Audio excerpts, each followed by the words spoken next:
आणि यानंतर बातमी आहे अवकाळी पावसासंदर्भात।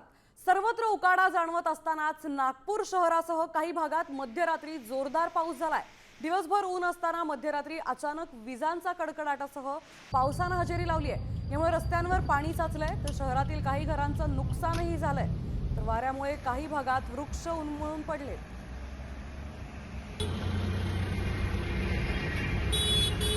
राज्यात सर्वत्र उन्हाळा जाणवत असताना नागपुरात मध्यरात्री अवकाळी पाऊस झालाय। यात काही घरांचं नुकसान झालंय, काही झाडं यामुळे पडली आहेत। विजांच्या कडकडाटासह इथे पावसाने हजेरी लावली आहे।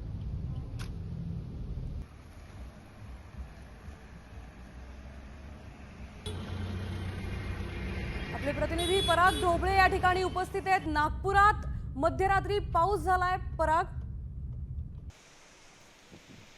नागपुरात काल रात्री अवकाळी पाऊस झाला आणि शहरातील अनेक भागांमध्ये जे आहे जे कमजोर झाडं होते ते रस्त्यावर पडलेले आहेत। सध्या मी आहे सोनेगाव पोलीस स्टेशन परिसरामध्ये। आपण पाहू शकतो कशा पद्धतीने झाड जे आहे ते तुटलेलं आहे। त्याच बाजूला जे आहे दुसरीकडे या ठिकाणी हा जो रस्ता जो आहे हा एअरपोर्ट चौकातून इकडे येतो आणि पुढे अजनीकडे जातो।